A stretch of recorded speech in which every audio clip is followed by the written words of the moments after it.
weeks to go. I checked the line. It was next to go. Fonzie live.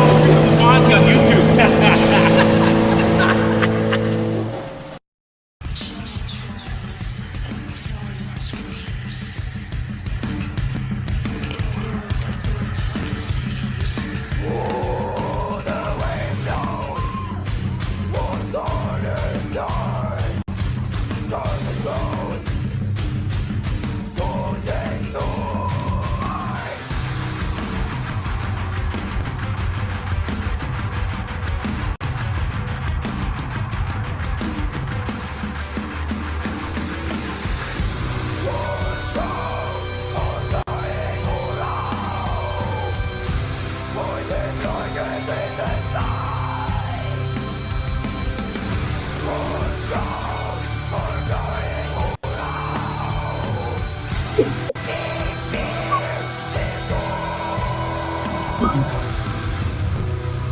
I'm not gonna lie.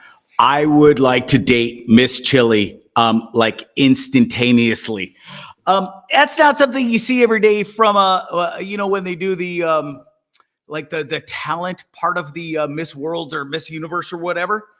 Miss Chili's got it going on. Not only is she smoke show and looks beautiful, she can sing fucking death metal like a champion. How the hell are you? It's Bonzi Live and Tripping with Bonzi on YouTube, Facebook, and Twitch. We're live from Nicaragua, baby. First show here, first of many, because I don't plan on coming to Canada anytime soon. It's episode 337. Make sure you go subscribe on YouTube and all the other social medias. You know the drill. It's right here.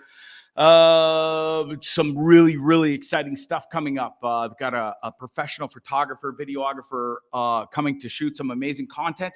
We'll get into all that later. But here we go. It's Tripping with Bonzi. Tonight, my guest, this dude's badass. I've known him since grade 6, Dale Wood in Hamilton, Ontario. He's controversial. He's a comedian. He's a humor author of children's adult books, if you will. You'll find out in a minute. This guy's badass. His name's Gosse. And, listen, he's a one-off. And I love this guy. I cannot wait for this interview tonight. It's going to be a good one. All right, let's go. What a whirlwind of a time this has been the last few weeks. Competed in my first bodybuilding competition, qualified for the Worlds, went to the Worlds, sold everything I own, including my car, to get ready for this big move. Lugged 3 massive bags here because it's all I got left in my life. What a time to be alive, I'll tell you. It's a beaut. And listen, I wouldn't have it any other way. This seems to be how my life goes. And yeah, we got so much more coming up tonight. We'll talk about the Worlds. We'll talk about moving here. A new segment called Unreal Headlines. This is a beauty of a new segment. Plus, of course, Dummies of the Week. It's your favorite part of the show. We got like 10 amazing, mind-blowing, fucking crazy videos tonight where we just make fun of stupid people. Stupid is, stupid does. You know how it goes. All right. Guests coming up on the show include Andy Colionico. This guy's an amazing singer-songwriter out of the Niagara Falls region. He could play the guitar, the drums, the bass. He could sing. He's got it all. He's a multi-talent, and I can't wait to talk to him soon. Plus, interview with Econoline Crush, who crushed it in Hamilton last night at Mills Hardware. I was supposed to be there to interview them pre-show and play it tonight. Unfortunately, that didn't happen because, well, I had to get here. So anyways, plus, hopefully, I think real soon, a member or two from a great band from the 90s, I Mother Earth, who are on tour right now. So if they are near you, make sure you go see and support those guys. A great band for sure. Brand new music they put out too. And it's the first time I believe they've toured in like 20 years. So go check them out. Those guys are awesome. Always have been. Plus, something very strange is going to happen on the show in the next week or two, but yours truly is going to be a guest on my own show on the flip side. And you're like, what the hell are you talking about, Bonds? Here's what's happened. There's this beautiful girl that I met online. She's a fan of the show, found me on social media. We've been friends for, I'd say, over a year plus so now. And she reached out a couple weeks ago and she goes, you know what? You do amazing interviews, but somebody needs to interview you and ask you like the hard-hitting questions because she told me I'm sort of this fascinating individual who does crazy shit that Most people don't. I definitely do live a different life. And so I said, well, why don't you interview me? And she agreed. She is a I shouldn't say world famous artist. She is an artist that sells her art to people around the world. How about that? She's an incredible human. I've really come to enjoy our friendship. Never met her. We've just become online friends, and she's wonderful. She's from Winnipeg. She's going to interview yours truly coming up soon and ask me some, hard-hitting questions. So send them in if you got them, and I'll send them to her if there's something you're just dying to know about this stupid idiot right here. Okay, before we get to Brad, coming up in 2 minutes, the sponsor of this show is brought to you by Shakespeare's Fine Dining. Folks, I'll say it again because I've said it a million times, but it doesn't get old because this place is the tits. If you have not been to Shakespeare's Fine Dining, well, shame on you, first and foremost. But then pick up the phone and call 905-528-0689 or go to www.shakespeares.ca. And I promise you, fellas, ladies, if you take either one of the other, whatever your preference may be, or fellas, girls, I don't care your sexual preference. But if you take your date of whatever gender you love, and you take them there and show them a good time, you're getting some that night. It's guaranteed. Because the food's amazing, the service is amazing, the wine list is amazing, the desserts are amazing. And fuck, it's a winning, it's guaranteed. Get after it. Go to Shakespeare's Fine Dining. They're the best. I love that place, and you will too. All right, here we go. Buckle up. Tonight's guest, he's a total legend on so many levels. He's been a guest on the show before, and we talked about some amazing stuff that he used to be up to. I mentioned off the top of the show, I've known this cat since grade 6, but he definitely got up to some wild and crazy shit right off the bat. What are we in grade 6? I think 7, 8 years old. Well, let me ask him. Please, without further ado, welcome. He's a comedian. He's an author. You are a one-off, bro. Please welcome to the show, Brad Gosse. Thanks for having me, Greg. I can't believe it was grade 6. You said that, and I was like, shit, it was grade 6. I know, right? Dalewood. But that was a minute ago now, wasn't it? Yeah, it was. Yeah. Now I get called grandpa. I don't even want to do the math. It's too long. But listen, I mean, going back to that, I don't know if you remember that quick story, but my biggest memory of you dating back to that time is when you got arrested. Well, I don't know if you got arrested, but you definitely got I got arrested. Yeah. You did get arrested for trying to peddle what I think was supposed to be weed, but it was oregano, correct? It was coke. It was supposed to be cocaine. Oh, that's right. It was and coke. It was flour and sugar. and the police, someone called the police. The police came, pulled me out of class. It's one of my favorite stories to tell people. It's still today, one of my favorite stories is getting arrested in grade 6. Amazing. Because, I debated bringing it up again because we'd already talked about it. I thought, well, fuck, he's probably sick of hearing about it. But it truly is one of my fondest. No, you're one of the few people who can actually validate that story in my life. Like I tell that story to people in my life and they're like, there's no way that's real. I'm like, no, there are. I have like 4 people on a list that can validate that story, and you're one of them. Yes, right. So you can just stay alive to validate the story for me for a little longer because I might use it on stage. Okay, well, I'd be happy to do that.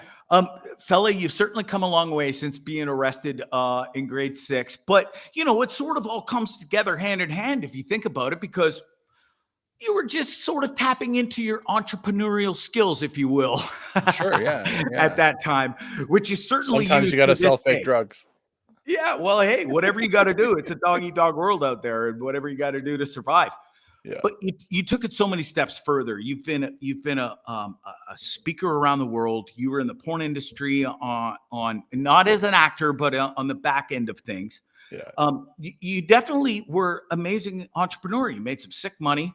And now you sort of flipped all that around, and now you're a thriving stand-up comic, and author of these very unique books, if you will. Let's have a quick peek at some of the titles of your books. How about this one? Buster Hyman Pops a Cherry. Yeah. I love it. So we're going to get into all that coming up, but you've had... It's an amazing transformation. You've had countless death threats. You've been banned from many a platform. I mean, where to start? Your content really pushes the limits, Brad. How did you, Yeah. or how do you decide what's too far, or is nothing off limits with you? I can tell you a couple book titles I decided not to do because they were too bad. Please do. So the first one is the Anne Frank Hide and Seek Club, or the Anne Frank Tap Dancing Manual, and then the other one was the oh my god, I can't believe it. The Breathtaking Adventures of George Floyd.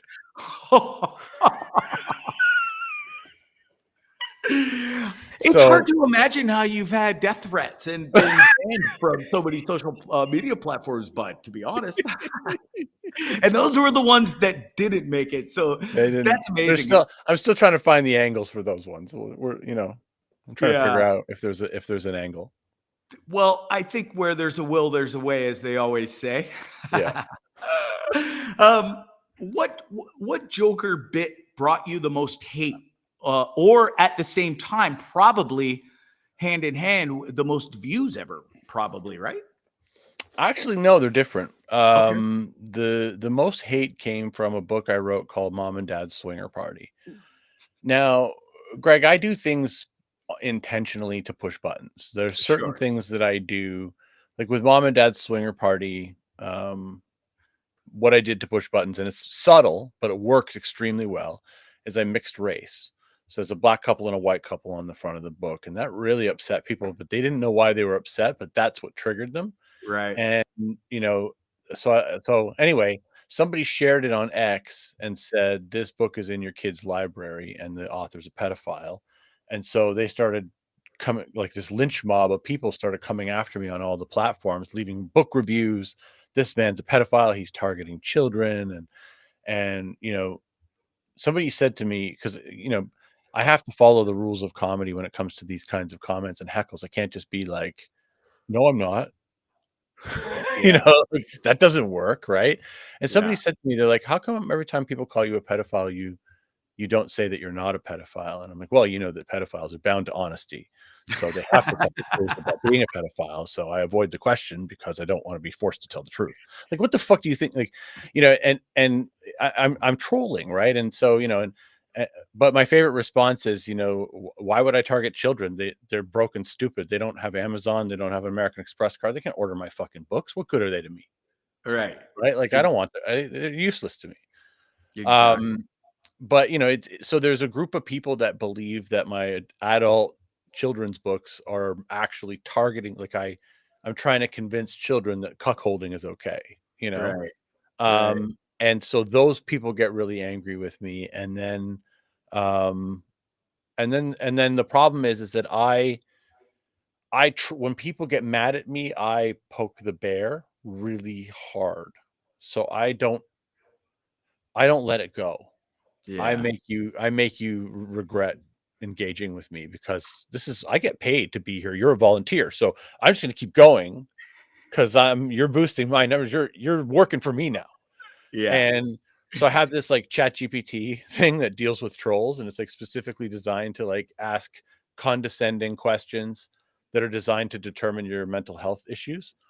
And so like I'll just screenshot a comment, give it to ChatGPT, it'll write a condescending question, copy paste.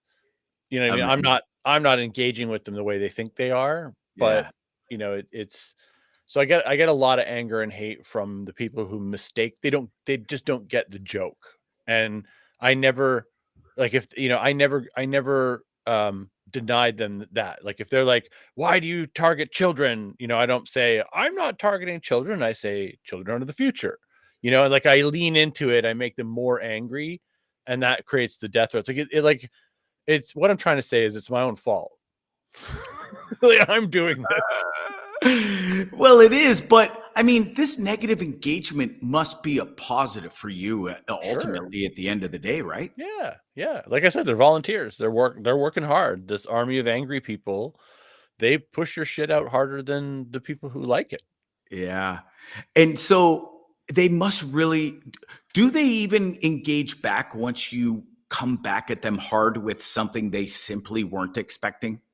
Oh no, they keep going. People Oh, they double do. down, they triple down, they make death threats. Then they say, you know, I'll give you for instance, a guy yesterday used like homophobic slurs in my comments because I got him so triggered that he started saying all these horrible things, and I just reported him for hate speech, and they suspended him, you know. And then another guy left me a death threat yesterday, and his name was Joe Plesso, and his profile was public, and it had his company website on there, Plesso Capital. So I went and left a review on his financial company's page and said, because he said I run over park rangers for fun. You're lucky Canada doesn't let in felons. And I said, hey, this guy is claiming to be a felon, and he wants to do financial planning for you, so you may want to look into his background. That was basically my review.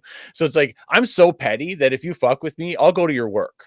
Like, I just don't care. Like, this is my job, so I'll fuck with you. I love it. So the death threats, I mean, they have tallied up. How many have you lost count, Brad, at this point? I have lost count. Yeah.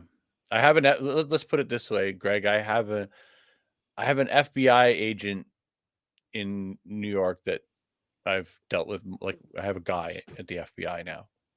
That's fucking crazy. Doesn't it scare you on a level, Brad? Does it scare your wife? Like, does she say, well, Brad, I mean, can you maybe find a fucking different job or something, or a way to make money at this point?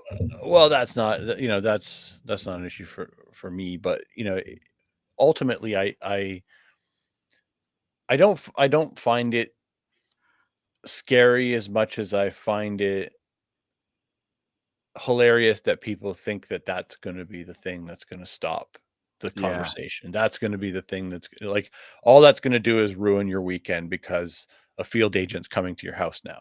That's the only thing the only thing that's going to change is you're going to shit your pants when there's a bang at the door in a couple of hours or days, sometimes a week.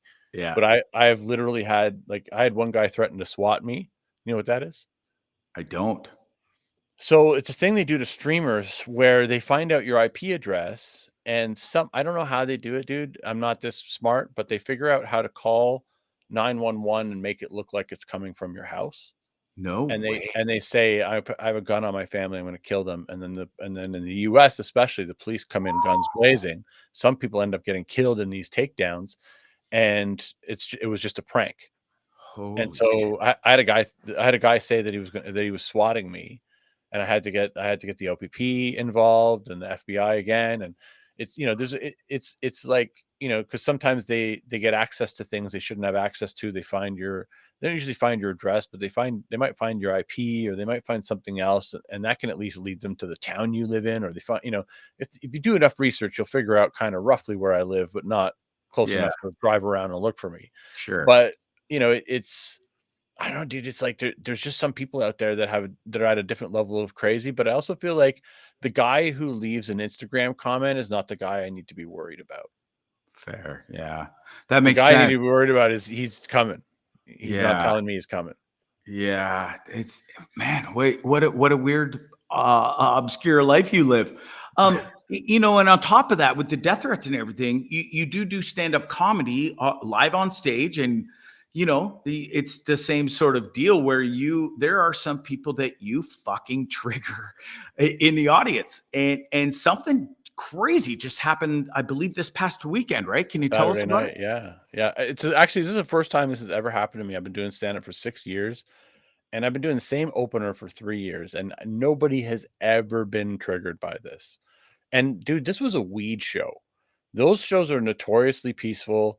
You know, the vibe is chill. Like, you know, it's there. I love weed shows. They're my favorite shows to do. Yeah. And I'll tell you the opener. I almost don't want to say what it is because it's so simple when I say it. But I'll tell you the rule. I do this thing where I look around the room for a second. I don't say anything. I take it side like I'm a disappointed old man looking at them in disgust. And then I just point to one random person in the audience and I go, pass, smash, smash, pass. And I just work the audience, and they fucking die. It has worked, dude. It's worked so well for me. I just can't, I have not gotten rid of it. I've been using I almost feel like a hack using it for 3 years, but I'm like, it still kills every time. Yeah. Even if you're expecting it, it kills. Yeah. And so, but I have a rule. And the rule is I pass on the pretty girls, I smash on the dudes, and I smash on the ugly girls. And sometimes I pass on the dudes, right? But Yeah. it always smash the ugly girls, always pass the pretty girls, and always mess with the dudes a little bit. And I get to this couple, is this big Indian dude, big fucking, you know, Indian dude. He's sitting there like this. You can tell he's not having a good time because men are entertaining his girlfriend. Yeah. And he's just one of these guys that, like, he should have never come to a comedy show. He's never been to one before. He will never return. And he's sitting there, and I look at him and I'm like, pass. And then his girl was fat. And I said, smash. And he's like, you want to take that back? And I'm like, did you want me to smash you?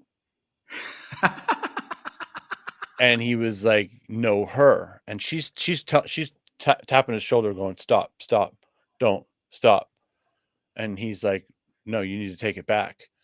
And I turned to the audience and I'm like, what the fuck am I supposed to do with this? And the audience is now, they're not having a good time at all. Yeah. He sucked the funny out of the room and he says, I've been charged before. I'm not afraid to be charged again.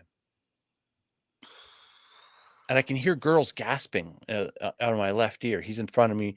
I hear all this like uncomfortable noise in the audience.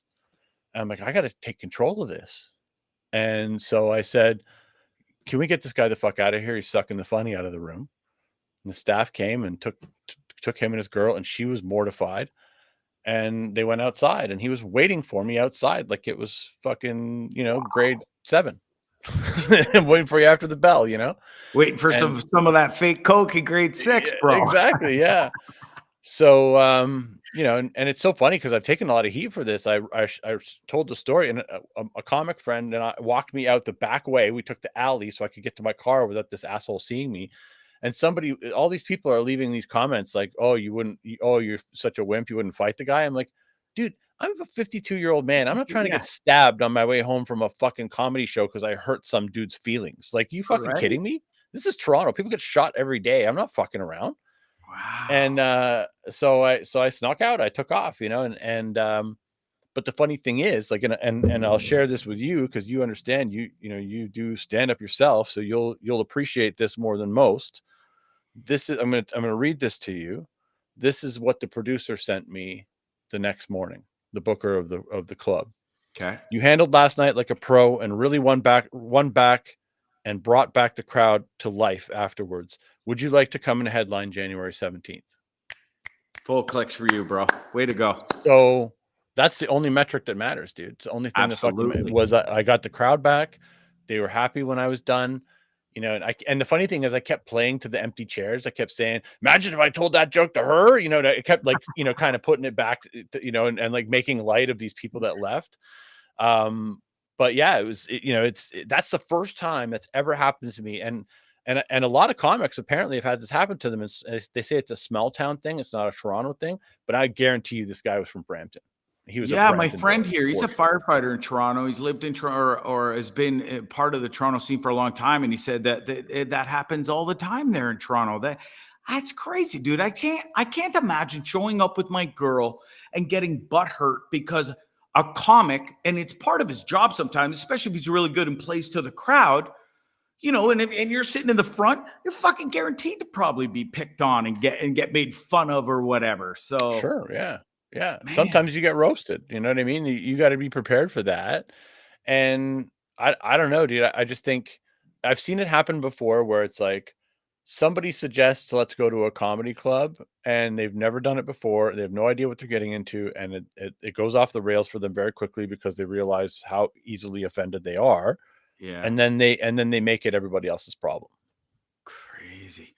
So, yeah. I mean, you do get the death threats. You had that happen now. Has it opened your eyes a little bit, Brad, to maybe hire some protection at these shows? Or is that just sort of a one-off and you're not too worried about it? It's a one-off. And ultimately, like, dude, I have no doubt, like, the comics in that room, they're mostly young dudes. They all had my back. You know, if anything had gone south, that dude was not going to be leaving there in one piece. Like, there were a lot, you know what I mean? There was a UFC fighter right behind him who's a comic. You know, he's like, I was ready to choke that motherfucker. You know what I mean? Like everybody, like you got to keep in mind, like when someone does that, nobody in the room is on his side. Yeah. Nobody. You know, my next move was going to be everybody pull out your phones and film this guy because shit's going to get weird, and I want this on 6 Buzz. You know what I mean? Like I was going to embarrass him to the point where he was like, "Fuck, everybody's filming me. Do I really want to do anything stupid here?" Like it's so easy to take back control, and there's so many ways to like if you turn the room against somebody, they're not going to fuck around because now they're like, okay, this whole room is against me. I can't do anything. It doesn't matter if they're toddlers. You know what I mean? If the whole room's against you, you're fucked. Yeah.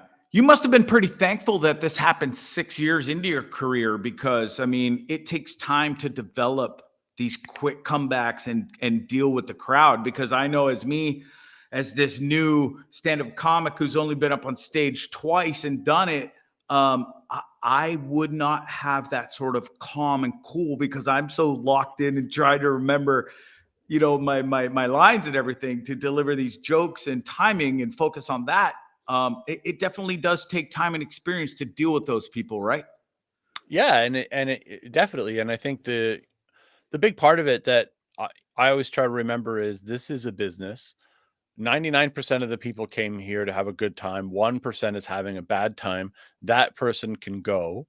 And this was actually my first time, and this is kind of a rite of passage for comics. This is the first time I've ever kicked anybody out of a show. Wow. I have dealt with hecklers, and I've definitely made hecklers feel terrible for opening their mouth, and I've turned the crowd against them, but enough that now you're so sore that you're just going to sit there and be embarrassed the rest of the show and leave, you know, quietly.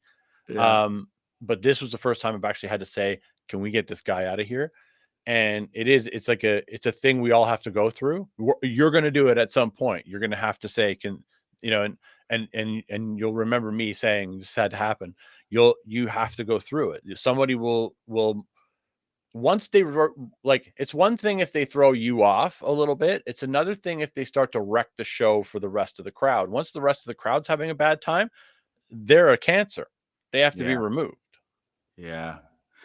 You thrive on this controversy. Do you wake up every morning and just go, it's not like you're looking to piss people off, but you want to make them laugh in this weird, obscure way that not too many people are doing. It's actually pretty cool what you do. How did this all come about? And what was like sort of the turning point of Brad deciding to be this sort of off the charts, different comic? Midlife crisis. There you go. You know, turning 40 and kind of realizing I liked what I did. I made good money as an entrepreneur and I learned a lot, but I'm like, I have these really cool marketing skills and I always wanted to be a comedian. And if I took these two things and put them together, I could probably figure out how to make a good living at it. And so I gave myself 2 years. I'm like, if I can't make this work in 2 years, I'll go back to the other thing, you know? And I made it work in like 6 months. And I was like, okay, this is for me, you know? And so the doing the books and doing the comedy and being controversial was always part of the plan. That was always on the roadmap. The roadmap was always find the thing that makes half the people, or say 40 of the people who engage with it, half of them love it, half of them hate it. And if you can find that delicate balance of love and hate, you're going to have, like, it's like, even like, you know, you think of something simple like remember that the singing bass fish thing that would stick its head out and sing to you or whatever. And you either thought that was the funniest thing in the world, or you thought that was the cringiest, stupidest thing in the world. Right? 100p. Yeah. So, you know, but that product sells extremely well. You either have a George Foreman grill or you think George Foreman's a dummy. You know what I mean? There's no in between. And that's where the best products live and the best entertainment lives. See, there you go. Right. Back so how were you just sitting around stoned on some weed or something else one night and thought, I'm going to come up with these obscure fucking children's books that aren't children's books and make a mint off it and piss people off. And then the other half, I'll make laugh like a motherfucker. It happened organically. I was doing comedy on TikTok and I was testing ideas, and I'm a good graphic designer. So I kind of came up with the idea for the children's books. And I was like, you know, I did this short series on TikTok where I was like, I'm a children's book author, but my publisher rejects everything I send them. You know, why would they reject this? And I just showed a cover of a book called, I got it right here, actually. It's called, this was the first one I did. It's called Why Daddy Hits Mommy, A Kid's Guide to Understanding Alcoholism. I went extreme right out of the gate. And that video got like 1.5 million views. Wow. And everybody's like, read it to us. And then the fucking light went off in my head. I'm like, wait a second. I know how to publish books. I'd published a book years earlier, a business book. And I was like, okay, I could do that. I could publish this. I have access to the artwork. I can do, you know. And so I came up with, I was like, okay, I'm going to write it like Dr. Seuss, you know. And so I wrote it out, and I'm like, okay, this poem's kind of funny, you know. And then I put images to it, and I published it. And then the next time I went on TikTok, I read it to them. And at the end, I was like, it's available on Amazon. And I didn't sell like a lot, you know what I mean? It was like not a big, you know, I got a few million views. I probably sold tens of copies at the time because it wasn't the kind of book people wanted to buy. Sure. But I was like, okay, you know, I'm on to something. Let me try another. They were cheap and easy to make. So I'm like, this could be a shtick for a little while. And then a couple of the books hit hard money wise. I'm like, wait a second, I could fucking do this. I got something. Yeah. Let's have a look. I got a clip right here. This just fucking makes me laugh, bro. So on the hill, after Mom packed and fled, Dad sat all alone with a hole in his head. He ordered online in the dead of the night a doll with big eyes and skin oh so tight. Her name was now Jessie, her bouncy new bride, with lips painted red and a stare glassy wide. He dressed her in lace from the store down the street and whispered sweet nothings while stroking her feet. Oh, Jessie, my love, you're so perky and plump, he'd say with a grin as he'd give her a hump. The kids came to visit on weekends so blue, and Dad beamed with pride. Meet your stepmom, you two. They stared at the doll propped up in her chair with arms stiff as boards and a vacant-eyed stare. Call her Jessie, my dears, she's part of the fam, he'd insist with a wink, not giving a damn. They went to the park, Dad pushing her stroller. Everyone whispered, he must be bipolar. Bloody hilarious, bro. Like, that is just classic stuff right there. Watching you, there she is. She's sort of new in your life, isn't she? Would you like to introduce us? That's Jessie. She's the second one. There's been one before her. Oh, wow. Okay. Hi, Jessie. So, dude, this company in China, right? They reached out to me. You probably get brand deals all the time, or companies reach out to you. They're like, hey, you want to try our headphones? You want to try our whatever? And I always say yes. And then they're like, okay, give us your address. And then they usually check my channels and they're like, actually, we don't really want you to review our product. This happens to me all the time. Like they're always like, never mind. We changed it. You know, they just put me on a list and then they're like, wait a second. Nope, not him. And so this sex doll company reaches out to me from China and they're like, we want to send you a life-size sex doll. Will you make content with it? And I'm like, hell fucking yeah. Hilarious. And it's a $3,000 fucking thing, right? So they're like, okay, give us your address. And I give them the address. I'm like, they're not going to send it. They send a tracking number. And I'm like, okay, I go click on the tracking number. And the first thing, it hasn't even been shipped yet, just says label created. And I click on the weight and it's like 70 pounds. I'm like, Jesus Christ. Wow. Dude, they sent a child's coffin to my house. That's what it looked like. Okay. And so I get this thing, right? And I bring it downstairs. And this is number 2, right? Number 1 is gone. Okay. So I make a whole bunch of content with her and it went off the rails. The audience hated it. I lost followers. I was like slapping her in the basement. And then she had a wig on and I took her wig off and I made a video with her bald. And I told my followers this, I'm getting rid of her because she has cancer. And then, dude, so you're going to love this. So I'm like, how do I get rid of this thing? I made a video about this on YouTube, but they demonetized it. So it's hard to find, but there's a video on YouTube where I took the old one. I listed her on Marketplace as a lightly used companion doll. Okay. So I listed her. So $3,000 new. I listed her for $500 on Facebook Marketplace. Dude, my DMs went nuts. Come on, bro. Nuts. I sold her in a weekend. Wow. I sold her in a weekend. And the funny thing is, some people were just like messaging me because they're like, "You're fucking crazy," and other people were messaging me going, "How much? Like, can you know, how what's it feel like? You know, tell me, is it real? Does it feel like, you know, how much? What is she? You know, can I see her boobies? You know, all like just like the DMs were unhinged, dude, unhinged. Wow. And then this dude in fucking Alliston reaches out to me and he's like, "I don't have a car. Can you deliver her?" And I'm like, "Deliver her?" He's like, "I'll give you gas money." And I'm like, "Okay." Ballsy. Oh, okay. He's an older guy. And I'm like, okay, we're gonna have to e-transfer me the money. He's like, "I don't have e-transfer. I can give you cash." And I'm like, okay, I'm filming this anyway. So even if this is some like catfish thing, it's gonna be funny. So I'm just going to Alliston with this child coffin in the back of my fucking Tesla, right? So so I drive out there, and this fucking dude is waiting outside. He lives above a bar. He's waiting on the steps with his iPad, cash in hand, nice as fucking pie. Tells me he's paid Proud over as 300 punch. grand in child support, and he's just done. So then he says to me, "I've been building my own doll." And he shows me this mannequin, this fucking Franken Build-A-Bitch thing that he's been doing in his house. He's like, "This is much better now that I have her." So I sold her for 500 bones plus 40 bucks for gas. This guy bought her. He's so happy. And now I have this one and making content with her, but I gotta get rid of her. Like, it's too much. It's too much. It's too much. I'm just the sex doll guy. I don't want to be the sex doll guy. I didn't Yeah, right. sign up for that. But I mean, these things are like so lifelike, dude. Like the jiggles are insane. Yeah, that's crazy. So how much are we selling her for? We got to make more than 500 on the second one, right? Yeah, this one has AI. She talks. Get the fuck out of town, bro. Look at this. She has a USB-C on the side of her head here. Can you see the Holy shit. she has like all these ports and stuff.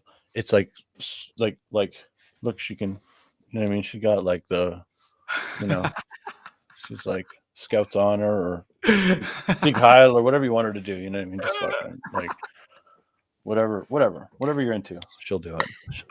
She's down. Oh my god, dude. This is epic. So let's look at some of the titles you've done for these children books, because some of these are just great. So we got Sausage Fest starring Becky the Throat Goat. Yeah. That's hilarious. Then we got Mom's Egg Cunt. Mom's a cunt. Rumple Foreskin. Dude, the artwork on this is just hilarious. The look on the little character's face there, the little jar of foreskins. Man, oh man. No wonder you get so many death threats, though, because I mean, I have a great sense of humor. Most people do, but there's just some weirdos out there. There's the one you were talking about. Oh, no. Was that the one? How to network at swingers parties? No, it's Mom and Dad's Swinger Party. It's a different one. Oh, that's right. Right. Yeah. We got another one here. Mom Likes likes to be choked. Guide to Yeah. everyday kinks. Yeah. So you actually get people. You go on you've got a new sponsor where you film this stuff, because you've been banned from so many things. YouTube, you've been demonetized. You mentioned. You're on a new platform now. What's the name of it? Pumped Up Fun. Pumped Up Fun. So these Pumped guys Up let Fun. you do anything, and Anything. then I see you on there, and there's other people reading your book, or you're reading it to them, and you're all on the screen. Dude, that is some funny shit that you got going on. Thanks, man. And these are people from around the world, and they love you, bro. They think you are. I've seen so many. There's the guy. That's the guy. Yeah. Like, yeah. You must get that a lot. Yeah, I love it when that happens. It's in fact, sometimes when it doesn't happen, I'm like, how come it's not happening?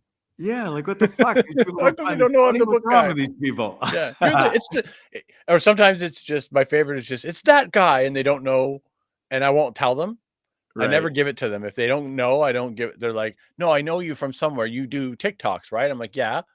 And then they're like, well, what do you do? I'm like, you don't know? And they're like, no. And I don't tell them my name. I don't give them, like, a lot of the time I just don't give it to them, and I let them like struggle with it. Epic.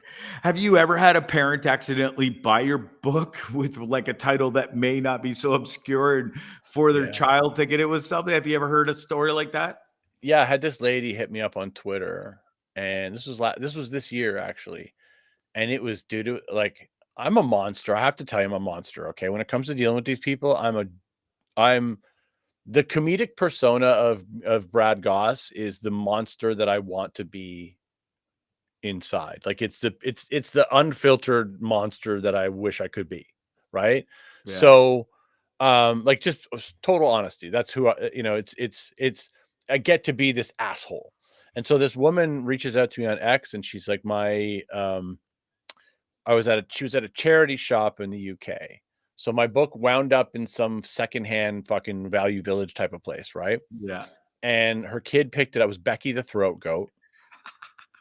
Now, here's the thing with Becky the Throat Goat. If you are 5 years old and I read you Becky the Throat Goat, you are not going to get any of the blowjob jokes. No. You're just not going to get them, right? So she's like, my daughter picked up this book and I thought it was okay because it was down with the other kids' books. And I took it home and I'm mortified. And you need to put a warning label on your books. And I was like, you need to be a better mother. Shame on you, you horrible, horrible person that you would just let your daughter pick up any random thing in a charity shop and not review it. I'm like, do you not even look at your kids' Halloween candy? What's wrong with you? And I just went in on her hard, and she's just like, no, you need to put a warning label. I'm like, you're a horrible mother. Is your husband paying child support? Because there needs to be a custody hearing because you do not deserve your kids. Like I was just like on her, Yeah. and I just was so evil and mean to her that I made her go away. I just, I like, if you say enough evil things to people, they will just disappear from your life. And that's what she did. And that's what I do. Do you care if you get banned, Brad, from these platforms? Because ultimately, like, you do get millions of views, which equals big dollars. Yeah. Or is it like of a badge of honor at this point? Because you do have money, you made money in other areas, and you're successful. So how does that work? Well, like, what's the fine line with you, or is there one?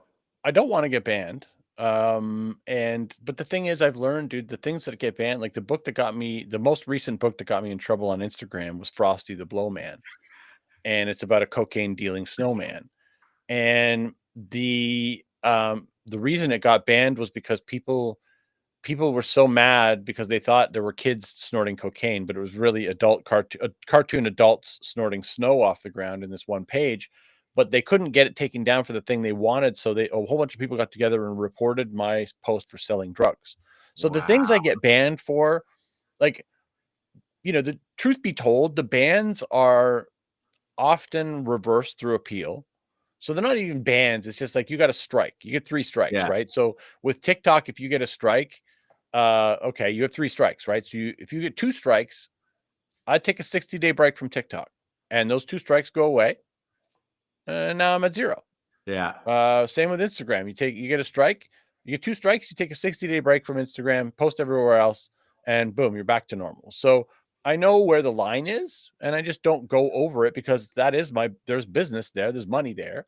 For sure. And I've also learned that most of the things that get me in trouble are me being an asshole in the comment section. So that's why I have ChatGPT doing it for me now, because it's much better. Like, I'm much more, you're a horrible mother, your kids need to be taken from you. ChatGPT is more like, are you concerned that this affects your ability to parent?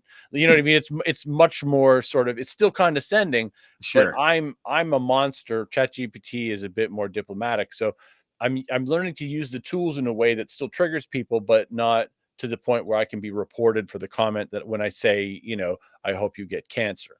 I can't say that, you know what I mean? So, and I don't know what's wrong in my brain, but I don't have a filter to understand. Like, I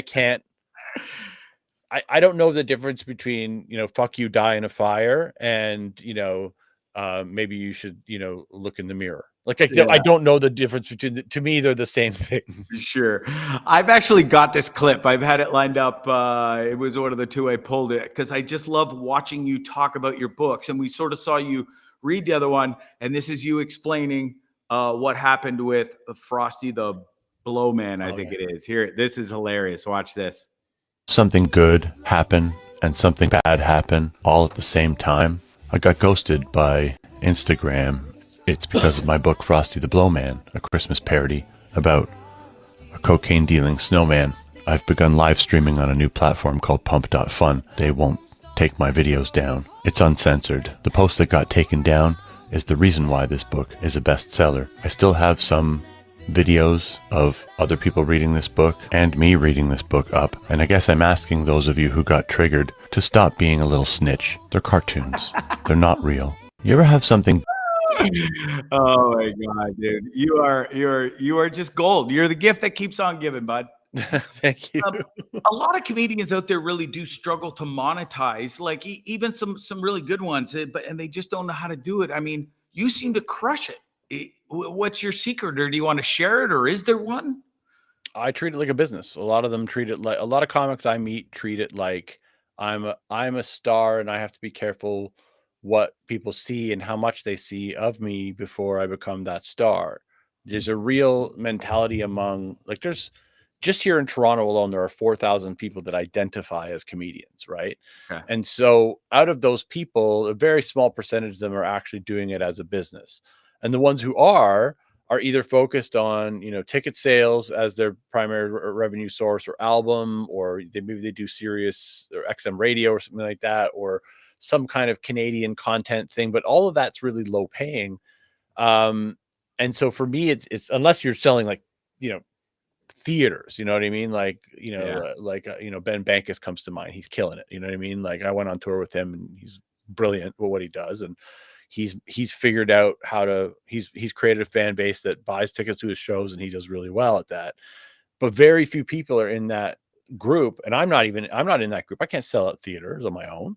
Yeah. So my fans are online, and they buy books on Amazon. Most of my sales come from the US, UK, you know, Canada. So for me, this has always been like, I like being a comedian, but I like being rich more.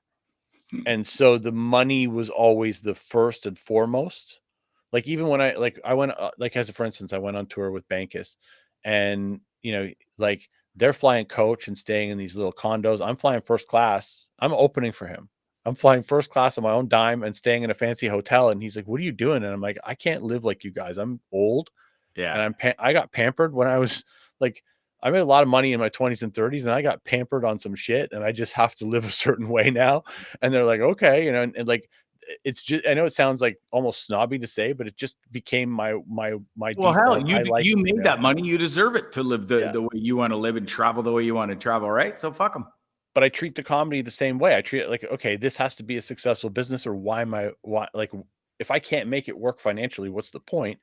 And so, you know, the book royalties and sort of using social media to say, okay, the joke is a product you can buy, as opposed to the joke just being a sketch you can watch and share with your friends. That was something I could scale financially. And so it just, like I'm not afraid to be seen as either a prop comic, or a novelty salesman, or, you know, a white elephant gift supplier, or whatever the fuck people want to say to make them feel better about their own station in their comedy career. To me, all these things, like those props bought me a house, so I don't care, you know what I mean, like, what you think of them. But to me, it's like, it's the money came first. It's like, if I couldn't make the money work, I wasn't going to do the comedy. Yeah. If you don't want to buy it, I'm not if I'm not good enough for you to buy it, I'm not funny enough. Yeah.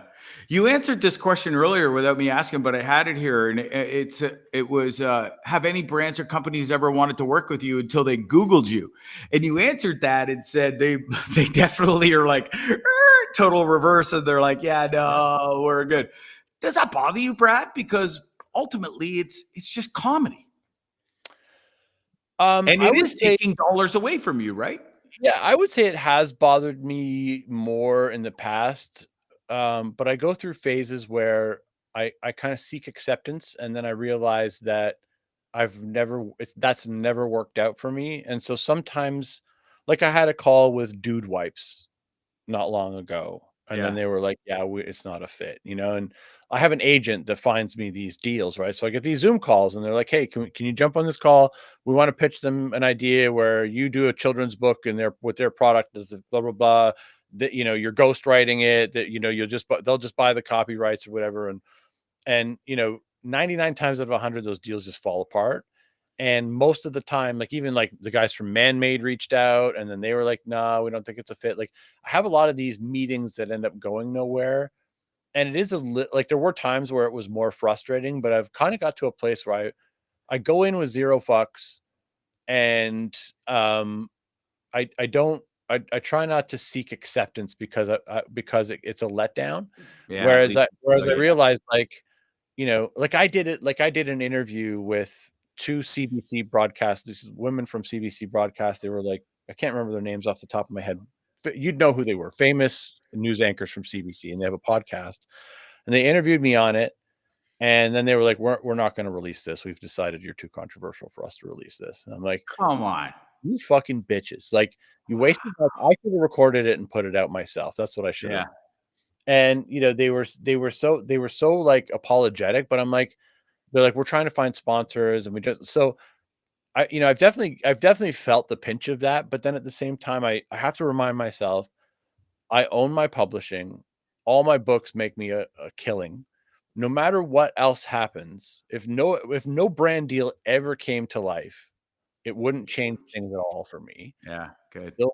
I'm still not, without seeking acceptance, doing very well. But there's just that part of you that's like, well, it would be nice to have a big payday from a brand where they want to work with you to create a fake product or whatever it might be. But that's also now you have a client, you have someone inputting in the creativity and saying, yeah, we don't really like the direction this is going. And now you're like a puppet and a tool in the process. So I also know that if a deal did happen with Dude Wipes, maybe I wouldn't enjoy it. You know what I mean? Maybe the money would feel good, but then the work would feel shitty. Yeah. So, so it's hard to answer the question solidly because it really, like right now I'm at the zero fucks part, but there were times when I had these meetings and I would kind of not necessarily get my hopes up, but think, oh, this could work, and here's how it could work, and I have this positive mindset of how it's going to go. And then when it doesn't happen, I'm a little disappointed, but then I quickly move to fuck you. Yeah. So even though you get millions of views time and time again on so much of your content, they just choose to let that go because you're too controversial for them. Yeah, they don't want the heat that comes with working with certain people. Sure. Right. And Yeah. so, that's just part of the business. And that's their decision to make. I'm not faulting them for it. But to me, I'm a believer in that, because when I had my own business, one of the things I used to always say was, because I started in adult entertainment and then I moved out of it, but I used to advise companies that were outside of adult entertainment. And I used to always say to them, not everybody who uses detergent watches porn, but everyone who watches porn uses detergent. And if you're willing to advertise to these people over here, you can do very well for yourself because nobody's advertising to them. They're a cheap market to advertise to. Yeah. Brilliant. If the internet died tomorrow, Brad, what would you do with your time? What was there something you would transition to? I'd probably have a couple sugar babies. I probably, I swim every day, so I'd probably do that more. Okay. The internet died.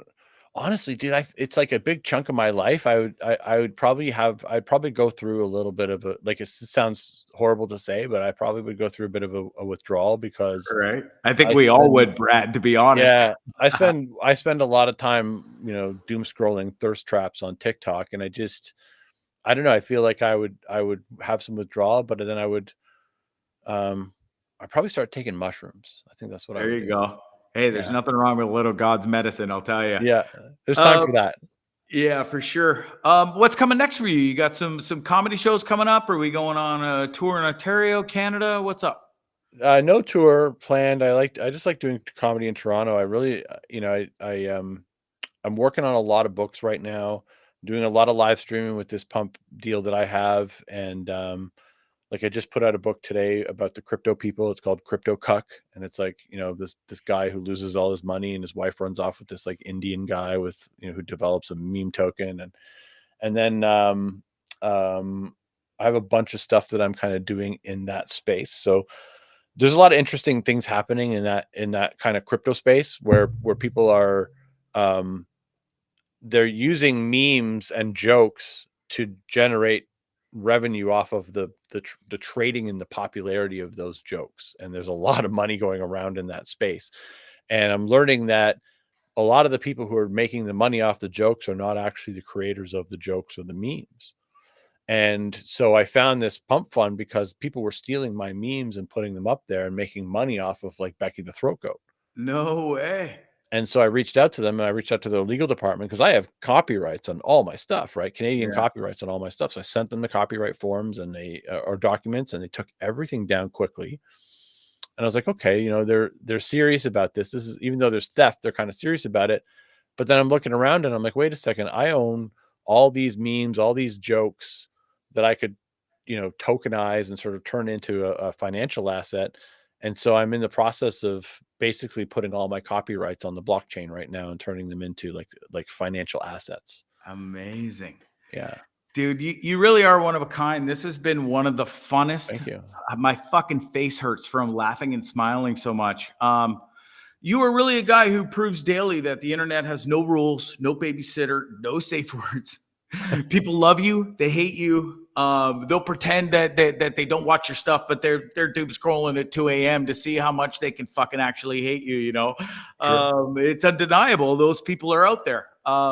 You're like you sort of remind me of the modern day Howard Stern, if you will. There's I got a question for you that will literally Google you and watch your new shit to see how upset they can get. Yeah. Right. I got a question for you before you go. Sure. So you moved to and I'm going to fuck up saying this for sure, but you moved to Nicaragua, right? Yeah, you got it right. And it's Nicaragua with a hard R. Yes. Nicaragua. Okay. Nicaragua. So you moved there just recently and like zero, like you're giving up Canadian residency. Well, we'll just sort of keep that on the down low. You never give up Canadian residency. Okay, I see what you're saying. I am living here for the foreseeable future. I am born and raised in Canada. I will be a Canadian forever. So it's like a Stolberg kind of a thing, but you're retaining. Yes, I am working on getting my citizenship here for the future. Cedula, it's called. Excuse me. But I'm also keeping my sort of Canadian status, if you will. Okay. I mean, you've been going there for what, like 15 this is my years? 9th year coming here. I've lived here 2 years in a row before, but I've been coming here for 9 winters, I guess, if you will, in a row. And what is it about the place? Like, what if you were to sum it up? The price, the cost of living here compared to a lot of other places, like say Costa Rica, for instance. Mexico's probably on par with the cost of living here, maybe a tad cheaper. It depends on what parts you are in Mexico and here. But the food, the people, the weather, just everything about living down here sort of get like it's my jam. Right. I'm tired of the rat race in Canada. It's not the same Canada that you and I grew up in, bro. That's no secret. Things have definitely changed. It's hard for me being a self-employed guy since I was in my early 20s after leaving radio and then the Brinks business. I've been self-employed since I was, I think 28, 27 years old.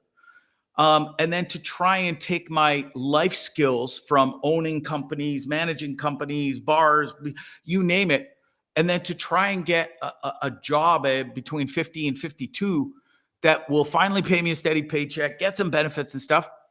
Absolutely impossible, bro. Right. Impossible. And so, you know, this opportunity came up to invest in this amazing water filtration company down here that is certainly needed. And it was something that I couldn't let go, and I jumped on it, and here I am. Just got here Sunday, and I only plan to come back over the next couple of years to just visit, see my kids here and there who are out traveling the world on their own right now as well. Your son's a magician, right? He is a professional magician, musician, actor, and he's currently living in Thailand, being an entrepreneur and content creator. Wow. Yeah. So he's crushing it. He's loving his life. And, so you blazed the trail for them, and now they're living like, you know, absolutely. You know, they're living this like a sovereign man life. Absolutely. Yeah. And my you're oldest, you're the sovereign man. Yeah. Hey, we love it. We love our lifestyle. And listen, the lifestyle I live and my kids live probably isn't for everybody, you know, disappearing and going in. Like Ty, my oldest, has been living back and forth from LA for like 7 or 8 years now. Yeah. You know, it's just something it's in our DNA, and we love to travel and love to do different things sort of off the normal path, if you will. Love that. Love I that. get a massive kick out of you, bro, and your content. And You as well. and I know so many people out there do. For all the people listening tonight who don't know you, they can go follow you on all your socials, Instagram, TikTok, Facebook. You're a legend out there in that world. So, folks, Thanks, go check out Brad Gosse. He really is a one-off, dude. This has truly been a blessing to interview you tonight and have so much laughs. Thanks for taking the time. Have a good one. You too. Hey, take care of my honey there, okay? Listen, I might be the one to buy her. I've been fucking single for 10 years. That might be my next step. I'll put her in a box. Thanks, pal. You take care. See ya. Brad Gosse, everybody. Holy shit. Honestly, that was one of the funnest interviews I've ever done. I'll tell you. All right. Man, it's already been an hour. Holy shit. It's getting, you know what? I'll save a bunch of the stuff for next week. Why don't we just jump right into, we'll talk about the worlds and my hernia surgery and moving down here and everything next week. Listen, I'm not going anywhere. Neither are you. So let's just jump right into playing some crazy videos. I will show you this. It was amazing. My very first night here in Nicaragua. I guess my second night. I landed late Sunday. I got here late Sunday evening. Monday evening, straight up the coast, about an hour's drive, and got to have Friendsgiving with some American friends leading up to Thanksgiving. Everybody's busy, and it was the day that worked, but shit. Folks, check out this spread. Like, this is one of the greatest. This is the greatest Friendsgiving event I've ever been to, feast-wise. Check it out.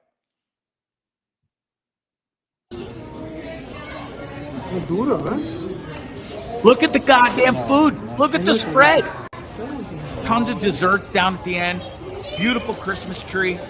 And then you walk out. This is one of the most amazing houses I've ever been to in my life. My friend Matt's up in Guacalito. Massive thank you to his wife and his wife Emily for hosting us. It truly was a great time. What a blessing. What a great way to start off my staycation, I guess you will. I don't know what to call it. Residency here in Nicaragua. That was a great time. Okay, let's get to some crazy videos here. This is awesome. This makes me laugh. You know, there's those always times you're trying to help your loved one, and well, shit just goes awry sometimes. Watch this. Tries to help. Hey. I'm going to mute it so I don't get red flagged, because it's been happening a lot lately when they play songs in the background and then I get dinged. But you can clearly see what happens. He puts a shovel down. She steps on it, and Buddy takes shovel handle squarely to the nuts. But look at that. They roll around on the ground. They're having fun. And I can guarantee you, as soon as his blue balls there, or probably black and blue after getting... Watch this one more time. This is so funny. And you can see it coming. I knew as soon as he stepped over like that, he was taking that shovel right to the nards. And that fucking hurts. Ladies, you simply have no idea. Well, maybe you do. I don't know what it's getting kicked in the box, but maybe it's the same. Maybe it's not. Not quite sure. Fishing on the golf course gone wrong. Check this out. This is awesome. There's so many great fish in these ponds or on golf courses and stuff. And you're pulling out a lunker. Look at the size of the bass. Oh, shit. Look at this. Mr. Alligator had his own dinner plans. You imagine? That's yours, fella. You keep that one. We'll get the next one. Listen. I'm the biggest fan of sports in the entire world, and I've got a couple of great sports plays. This is easily one of the greatest hustle plays, sports plays I've ever seen in my life. Watch this.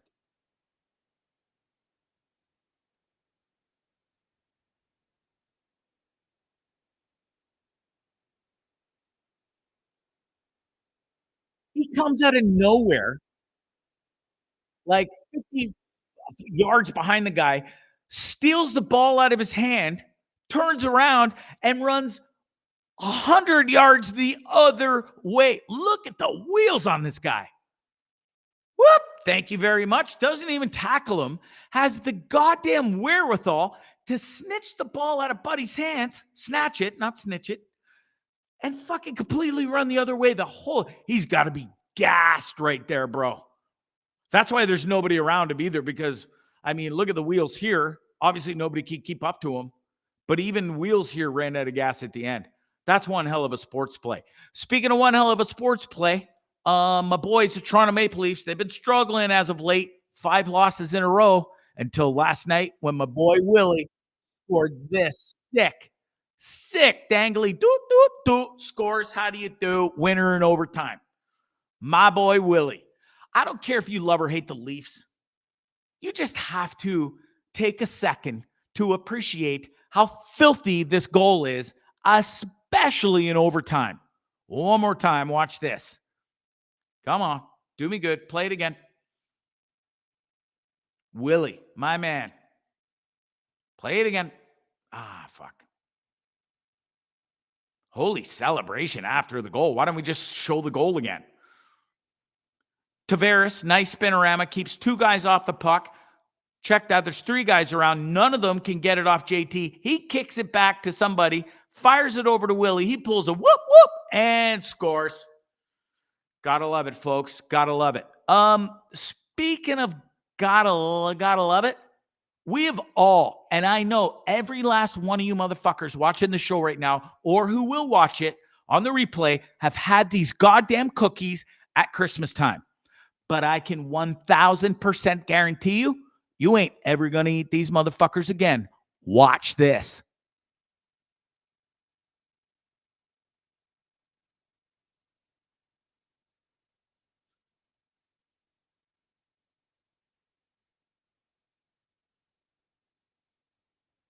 Nothing like a little foot stomp to make sure they got all the, that it's smooth.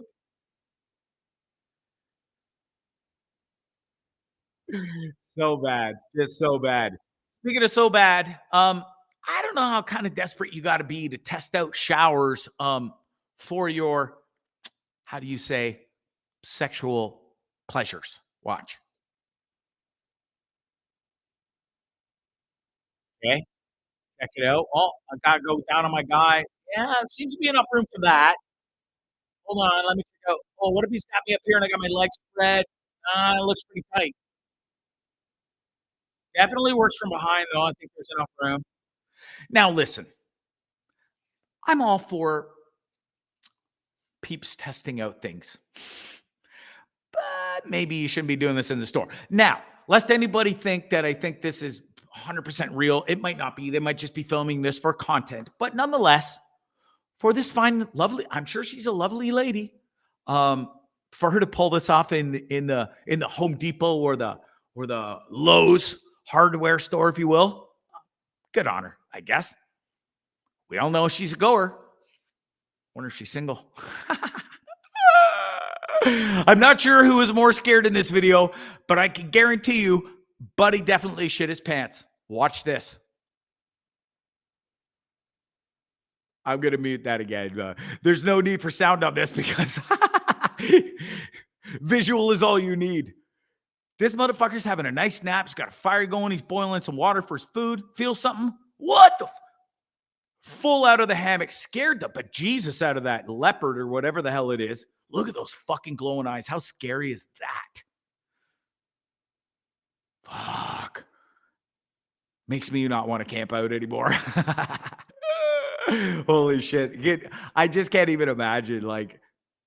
But then though, I wish the video didn't end because Buddy fucks off behind the tent and well, he's just stuck there. And where the hell is he going to go? Certainly getting in that tent to protect yourself, bro. Jesus Christ. How scary would that be? Speaking of scary, here's our ultimate dummy of the week. This guy wins, hands down. Watch this. Looks like everything's going fine. He's having a good time. Fire's going nice.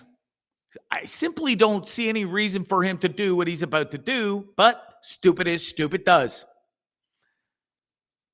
And well, now he's had 14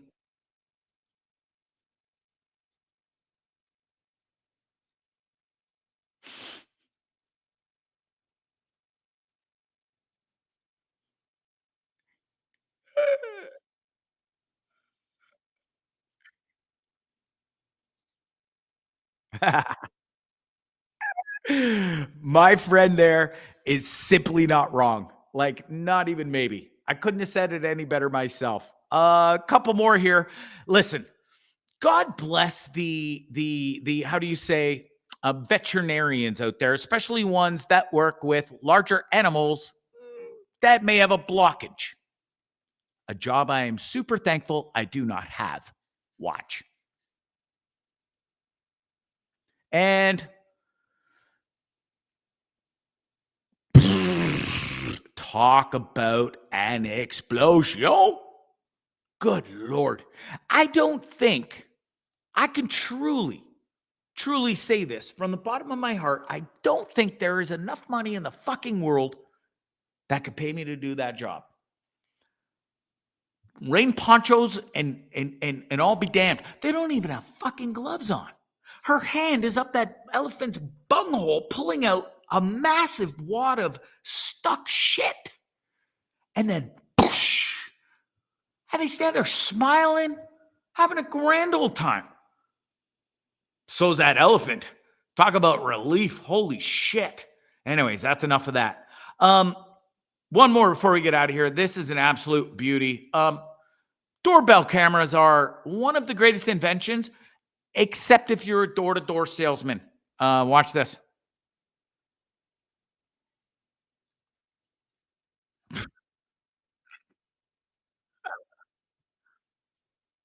Oh, another one down.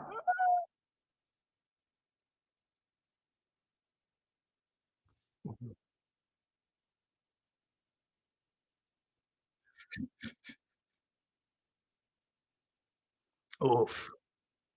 Oh, that would fucking hurt. Oh, oopsie.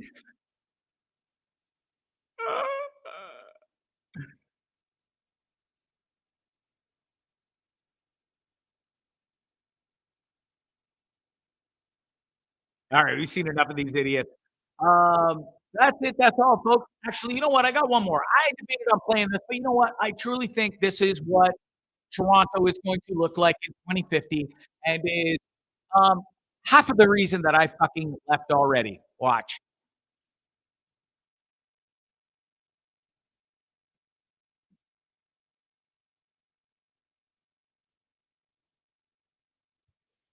Tell me I'm fucking wrong. Tell me I'm wrong. I don't know. Pretty fucking scary what's going on there, if you ask me.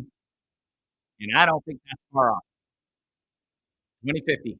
Buckle up, Canada. Fucking great. What's going on there? Anyways, enough of that. How the hell are you doing? Hope you enjoyed the show. I think that's it. We're done. You're done. Yeah, we'll get into the other stuff later. I'm done. It's been an hour and 13 minutes. I can't thank Brad Gosse enough tonight for coming on the show. Clicks to Brad Gosse, controversial comedian, children's adult book author, if you will. Go support that guy. Guys like that who put their fucking life, if you will, on the line. I mean, he almost got fucking, could have been stabbed or shot from Buddy at the comedy club on the weekend, who was rather upset because Brad made a funny joke. You know, God forbid, comedian made a joke and fucking singled out Buddy who's sitting in the front row. Grow the fuck up, people. It's just comedy. And for Christ's sakes, I think we need fucking comedy right now in our life. A whole lot of it. Because North America and most of the rest of the world, if you haven't been paying attention with your eyes and your fucking ears, is a goddamn mess. So fuck, bring on the comedy and bring on the hardcore comedy. The fouler and dirtier and crazier, the better, as far as I'm concerned. What do you think? Anyways, clicks again to Brad Gosse. What a goddamn interview that was.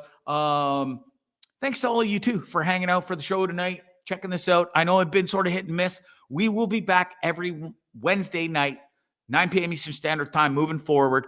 We've got some amazing stuff coming up for you. One of my best friends is coming from Canada for the next month. He's a videographer and photographer to the stars and the bands that y'all know and love. He's going to come down here. We're going to shoot some amazing content for my company, Vida Purificata. And he's also going to shoot some, we are going to shoot some amazing content for this stupid show. All right. So stick around. I'm really looking forward to bringing you some amazing content from down here in Nicaragua. Listen, it's a crazy world we live in out there. So buckle up, do the best you can, and try and survive. Don't trip, you're fine. We'll get through this crazy thing called life together, okay? Sure is an easier way of life down here and doing it in Nicaragua, I'll tell you. Come visit, okay? Anybody is welcome with me anytime. It's Bonzi Live and Trip with Bonzi on YouTube, Facebook, Twitter. No, not Twitter. Twitch. Have a great night, all right? I love you, and you too. You guys are the best. Toodaloo. We'll see you soon. Bye. What was that? That was very strange. It was very weird. Peculiar. It was kind of amusing. Yes, it was rather funny. It was incredibly funny. I loved it. Hilarious.